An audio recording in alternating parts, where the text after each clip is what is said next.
नमस्कार दोस्तों, मैं इस समय आपको एक ऐसी शख्सियत से मिलाने वाला हूं जो लगातार पिछले 2-3 विधानसभा चुनाव है वो लड़ रहे हैं। ऐसे आज़ाद उम्मीदवार जिनकी संघर्ष की अगर कहानी की बात करें तो वो निचले स्तर से ऊपर उठकर लगातार अन्य और पिछड़े वर्ग जो लोग हैं, किसान मजदूर हैं, उनकी लगातार आवाज़ उठाते हैं।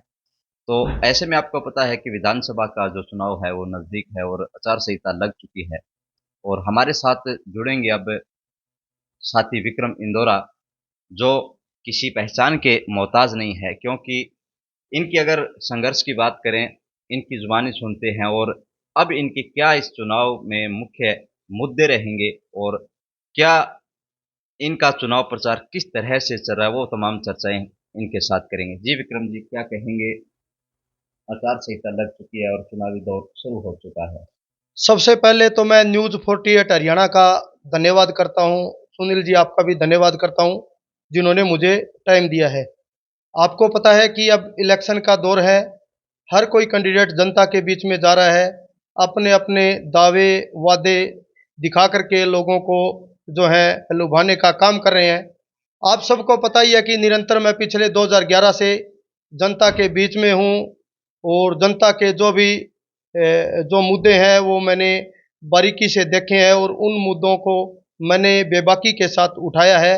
और इस बार भी मैं इलाहाबाद की समस्त जनता को ये कहने आया हूँ, ये विश्वास दिलाने आया हूँ कि एक तरफ तो वो धनाढ्य पूंजीपति लोग हैं जिनको आपके काम से कोई सरोकार नहीं है, और दूसरी तरफ ये मजदूर का बेटा, आपका बेटा है, जिन्होंने सदैव आपकी लड़ाई लड़ी है, आपके संघर्ष में आपका साथी रहा हूँ, आपकी आवाज़ को कभी दबने नहीं दिया।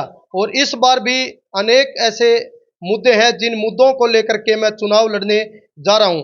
वो मुद्दे ऐसे हैं जिन मुद्दों को यहाँ के, चाहे वो जनप्रतिनिधि की बात करें या और लोगों की बात करें, उन मुद्दों से कोई सरोकार नहीं है। जी। तो अगर बात करें, लगातार अभय सिंह 2 उपचुनाव और 2 सामान्य चुनाव है वो जीत चुके हैं और ऐसे में एक बार फिर ये त्रिकोणीय मुकाबला देखने को मिल रहा है और आप इस बार भी आवेदन कर रहे हैं। क्या लगता है आपकी टक्कर किसके साथ रहेगी? जी। मेरी टक्कर सुनील जी ऐसे है, इलाहाबाद की जनता तय करेगी। मेरी टक्कर किसी के साथ नहीं है, क्योंकि जिनका आप नाम ले रहे हो, अभय सिंह चौटाला, यहाँ से लगातार विधायक रहे हैं। उनके फादर साहब चौधरी ओम प्रकाश जी चौटाला, वो यहाँ के कई दफा मुख्यमंत्री रहे। अगर उनकी राजनीतिक पृष्ठभूमि में जाएं तो ताऊ देवीलाल, किसी से नाम छुपा नहीं है, वो प्रधानमंत्री रहे। आप ये देखें, लगातार विधायक रहने के बाद भी इस इलाहाबाद की दशा और स्थिति क्या है। आज इलाहाबाद की बात करें, 78 गांव और 17 वार्ड है। हमारे एक नाथुश्री चौपटा ये एरिया पड़ता है, यहाँ पर कॉलेज नहीं है। किस प्रकार मेरी बहनें हैं, यहाँ पर मेरी माताएं हैं, उनको दूर दराज शहरों में जाना पड़ता है, कई किलोमीटर उनको रास्ता तय करना पड़ा है। कि उस विधायक से मैं पूछना चाहता हूँ, क्या कभी इलाहाबाद की जनता के लिए, यहाँ की लड़कियों के लिए कभी कॉलेज की मांग की? यहाँ पर युवाओं का एक बहुत बड़ा रोल अदा रहता है। आपको पता है, देश की चाहे वो किसी भी स्थिति हो, युवाओं का एक बहुत बड़ा रोल रहता है। यहाँ पर कोई खेल स्टेडियम नहीं है, बताओ कौन बात करेगा? आपको पता है, देश में बेरोजगारी बढ़ रही है, महंगाई बढ़ रही है, ये आवाज कौन उठाएगा? पेपर लीक हो रहे हैं। इन पेपर लीक के अंदर बात करें तो लगातार हमारा युवा तबका है वो हताश और निराश है। किस बात को लेकर?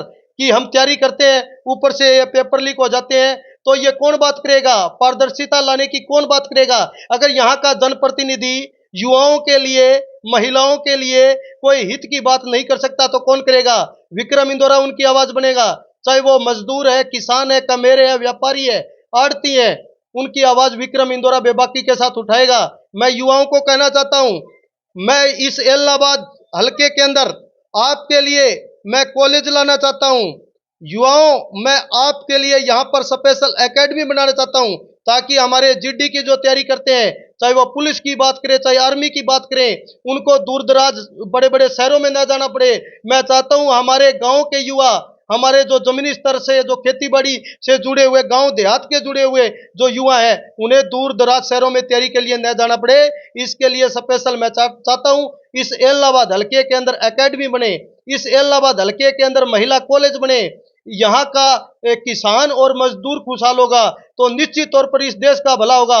मैं चाहता हूं कि किसान का जो फसल बीमा मुआवजा आता है, जिस प्रकार बीमा प्रीमियम मार्च महीने में कट जाता है, मैं चाहता हूं बीमा आने की भी तारीख तय हो। ये आवाज मैं बेबाकी के साथ आपकी विधानसभा में उठाऊंगा और वो तब उठा पाऊंगा अगर आप यहां से मेरे को जनप्रतिनिधि बनाकर भेजते हैं। तो मेरे ऐसे मुद्दे हैं सुनील जी, जिन मुद्दों को आज तक सभी ने अनदेखा किया है।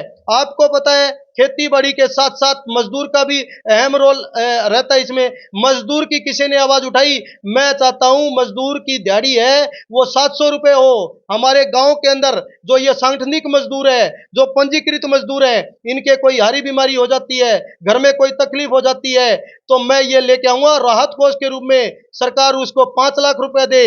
अगर उस मजदूर की मौत हो जाती है तो कम से कम उस परिवार के लालन पोषण के लिए सरकार 20 लाख रुपए की आर्थिक सहायता दे।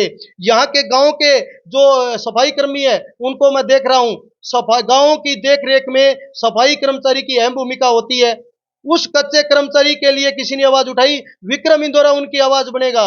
विक्रम इंदौरा ये चाहता है जो ये हमारे सफाई कर्मचारी है हरियाणा प्रदेश के अंदर कम से कम 15,000 सफाई कर्मचारी है, ये पक्के होने चाहिए। चौकीदारों को अनेक प्रकार की सुविधाएं मिले। इसके साथ साथ जो हमारे अनचम के कर्मचारी, आपने देखा कि टंकी पर उनको आंदोलन तक करने पड़े, वो आज परेशान है, हताश है, क्योंकि 15-20 साल उनको सर्विस करते हुए हो गया। क्या उनको पक्का करने की किसी ने मांग उठाई? नहीं उठाई। विक्रम इंदौरा उनकी आवाज बनेगा। जितने भी अनचम के कर्मचारी है उनको पक्का करवाने के लिए मैं लड़ाई लड़ूंगा। इसके साथ साथ मैं बताना चाहूंगा हमारे हरियाणा प्रदेश के अंदर जो हमारे वन मित्र है, किसी ने कोई आवाज नहीं उठाई।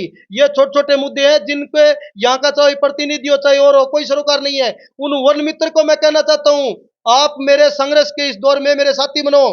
आप हरियाणा प्रदेश के अंदर 15,000 कर्मचारी हो और पूर्व में मुख्यमंत्री मनोहर लाल खट्टर रहे थे, उन्होंने आश्वस्त किया था कि हमारी हरियाणा सरकार आपको अचक्यारन के अंदर भर्ती करेगी, लेकिन बड़ी दुर्भाग्य के साथ कहना पड़ रहा है उन आज वन मित्र को दर दर की ठोकर खानी पड़ रही है। बताओ इस देश का भला कैसे होगा? हमारा सफाई कर्मी, हमारा चौकीदार, हमारा मजदूर, हमारा किसान आज बड़ा हताश है, परेशान है, उनकी आवाज कौन उठाएगा?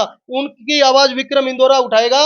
इसलिए मैं तमाम युवा साथियों को, महिलाओं को, बेरोजगार साथियों को कहना चाहता हूं कि आपका बेटा, आपका साथी पिछले 2011 से आपके आपका जो जो भी मुद्दे हैं उनको बेबाकी के साथ उठा रहा हूं और शासन प्रशासन और सरकार तक ले जाकर के उनका हल करवा रहा हूं।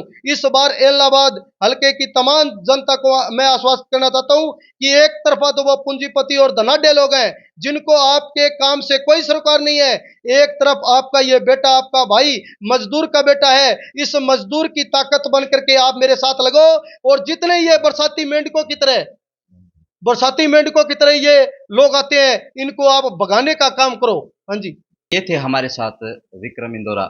तमाम जो एलनाबाद हल्के की अगर बात करें, तमाम जो समस्याएं थी उन मुद्दों पर इन्होंने विस्तार से अपना जो पक्ष रखा।